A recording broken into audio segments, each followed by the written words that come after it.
The tractor beam is coupled to the main reactor in 7 locations. A power loss at one of the terminals will allow the ship to leave. It's time to build the superstructure of the Death Star. This is where you want to get choosy, and it's also where you're going to be buying a lot of different Death Stars, many of them incomplete, to get what you need. There's no easy way to piece together a Death Star space station. As you can see here, I've got a pile of parts from 3 different Death Stars, all in various stages of incompleteness. So what I did was put myself in a mindset of compromise. If you're going to build a loose Death Star PlayStation, you have no choice but to compromise. You're not going to find perfect parts if they were played with, because this playset is too fragile and it was too easily broken. Now if you look here, you'll see that I have 3 elevator shafts, I have a number of floors, and what you have to prioritize is the functionality of the piece itself. You can't get caught up in cosmetics. Case in point. This is the detention center level. This one had good color, it had great stickers, but unfortunately, when I flipped it over, it had broken tabs where it should have attached to the elevator shaft. This is going to do me no good. It looks great, but it can't actually hold the playset up, so it's worthless. And as an extra kick in the pants, these stickers are still very firmly attached, so I couldn't get them off and recycle them on another floor. I had to go with this one, which looks like a goose crapped on it, and it has no stickers. But what it did have was intact tabs to attach to the elevator shaft. That means this will function as part of the superstructure of the playset just fine, as intended. Now I'm going to wash this in a little bit and see if I can get some of this grime off. If not, I'm just going to have to look for an upgrade later on. But for now, it will serve our purpose, whereas this one goes into the bin of graveyard parts. Here is the bridge level. The bridge level is easier to find intact. Of course, you want to make sure that you actually have the bridge and the bridge cap with it. This one does not. If you're also looking for levels and you don't have them and you're looking on online auctions, make sure that the slots for the struts are truly empty and clear, because on this one you'll notice that there are broken off tabs in those slots. You can't get those off get them out very easily. This one is in fact is glued in, but even when they're not, you're not going to get them out, so it would be a wasted purchase. So look out for that. I've got 2 here to choose from, and now it's a matter of cosmetics. I think I'll go with this one. This is the laser cannon level, the planetary cannon level. This was notorious for breaking. The mechanism is very fragile. It has multiple moving parts. It's got a clicky seat, which sounds awful. It's got this lever, and then it has a mechanism on the bottom with a moving lever that has a pin. Now, of the 3 that I have, I had to determine, once again, compromising. First, I had to pick out which one had the attachment tabs. Well, this one does. This one does not have any of them. This one has 1 out of 2. Okay, now you want to flip it over. This is crucial as well. When you flip this thing over, you have 2 elements that you're looking for. One is the pin in the bottom of the mechanism that butts up against the lever arm that will help the cannon explode when you pull the trigger. This one has the pin, which helps backstop the lever. This one does not have the pin. As you can see, I can stick my pinky finger in there. That means that pin is broken off. You can see it down there. I'll show you a still of this. This one has the pin. It's a little stressed, but the pin is there. And now for the final element. This is going to be the deal breaker. Of these 3, you have to make sure that it has the swing hook for the rope, and I'll show you a close-up of this as well. This one, which had 1 attachment tab, but it did have the pin, has the swing hook broken off. This isn't going to do us any good, because when I finally get the swing hook, I'm not going to be able to attach it to the playset. Alright, so now we have three of our floors, the three main floors. For these, it's a little more straightforward. These are the bottom feet of the Death Star. You can see mine, one slightly discolored from the other, but they're very difficult to break. You find them intact all the time. I might upgrade this one later, but I've got the two bottom feet. And now you want the top cap, the ceiling. I have three here. The challenge with this piece isn't so much breakage, although that does occur. It's bending and warping.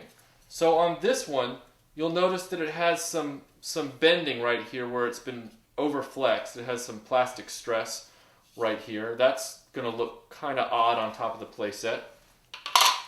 This one is nice and level, but it has excessive scratching and wear, like it was in the bottom of a toy bin and just got abused for many years.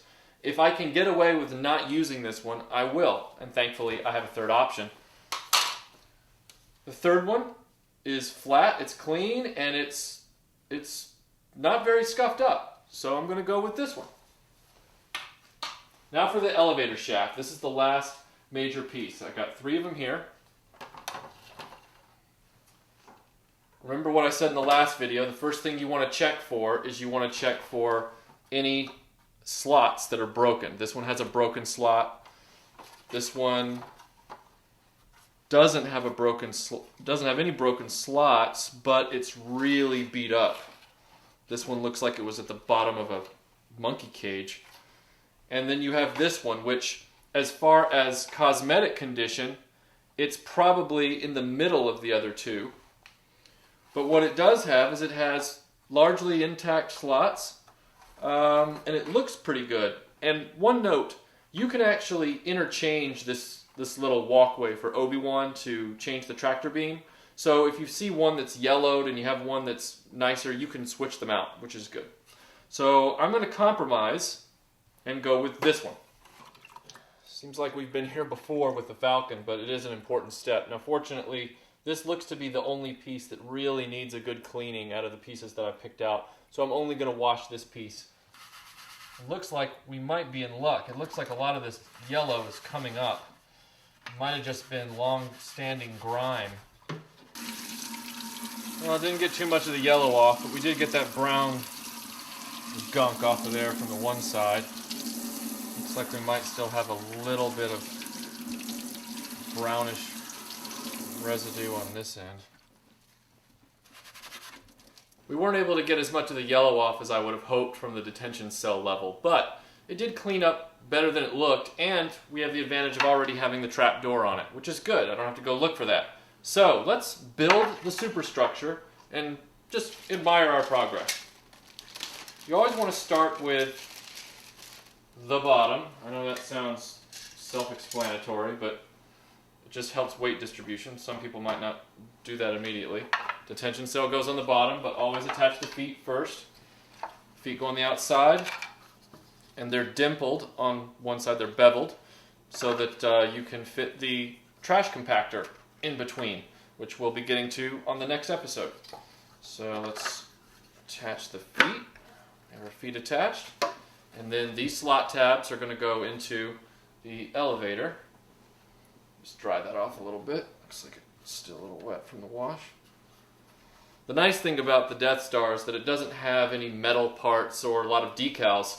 So in the case of this process, when I'm sitting here looking at some pieces that might not be completely dried off yet, when I test fit it, it's really not going to hurt the toy at all. Unlike with other toys where you might have metal parts or stickers that you don't want moisture around. But the Death Star is pretty forgiving in that regard. Alright, so that's level 1. This is where our struts come in. There are 4 struts for the detention cell block. And as I mentioned in the last video, one of them is subtly different from the others. So what you want to make sure of is that that subtly different one goes in the center slot, like so.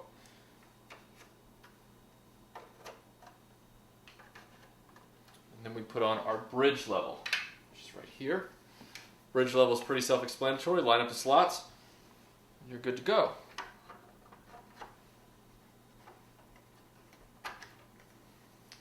Alright, And you have 3 struts for the bridge level.